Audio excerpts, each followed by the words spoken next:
So, la scie. On se retrouve dans la même position de départ que pour spine stretch, c'est-à-dire dans la version aboutie, genou tendu, pied flex, talon très long des ischions. Voilà, un bon allongement, une bonne opposition d'énergie entre des talons qui s'en vont par là-bas et des ischions dans l'autre sens. Cette fois-ci, les mains ne sont plus devant, mais sur les côtés. Et donc les mains s'opposent. Vraiment, on essaie de sentir que cette opposition des mains va nous ouvrir au niveau de la poitrine si on a tendance à être enroulé. Et ça, c'est la position de départ.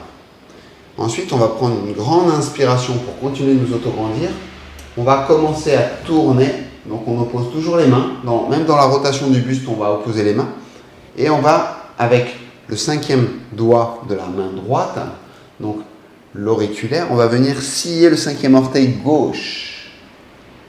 On va regarder la main de derrière, dont la paume va vers le plafond, on va même essayer de monter, et on va continuer de scier.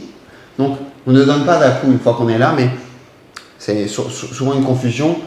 Certaines personnes vont donner des à-coups comme ceci, ce qui va déclencher un réflexe myotatique et donc faire l'effet inverse que d'un relâchement. On va commencer à scier, et si on peut, on en rajoute un petit coup. Et on revient.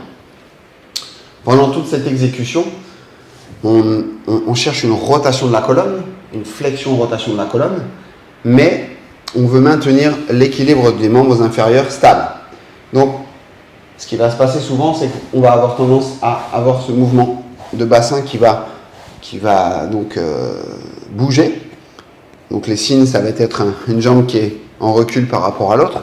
Alors ce qu'on cherche à faire, c'est vraiment stabiliser. Donc c'est peut-être plus facile au début de fléchir les genoux pour sentir cette stabilité des membres inférieurs alors qu'on fait notre flexion-rotation.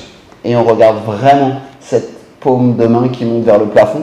Plus on va la monter, la main mais également le membre supérieur, plus on va pouvoir s'enrouler et aller chercher loin vers l'avant en flexion.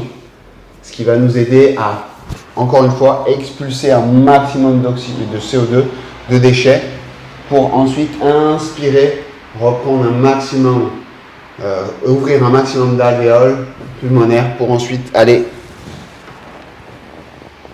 souffler de l'autre côté.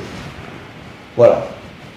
Donc les modifications de saut peuvent être, si on a les pointes d'épaule, on ne peut peut-être pas lever les bras, on va juste mettre les deux mains ici, on va tourner et on va juste s'enrouler. Bien sûr, ça va limiter le mouvement, mais on pourra toujours le faire. Si on a une épaule qui est immobilisée, on le fait d'un bras, c'est pas grave. Et on peut peut-être aussi, pour certaines personnes, le faire comme ceci. Voilà.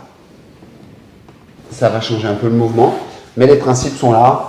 Flexion, rotation, pour aller, encore une fois, essorer le ventre et gagner de la mobilité au niveau de la colonne.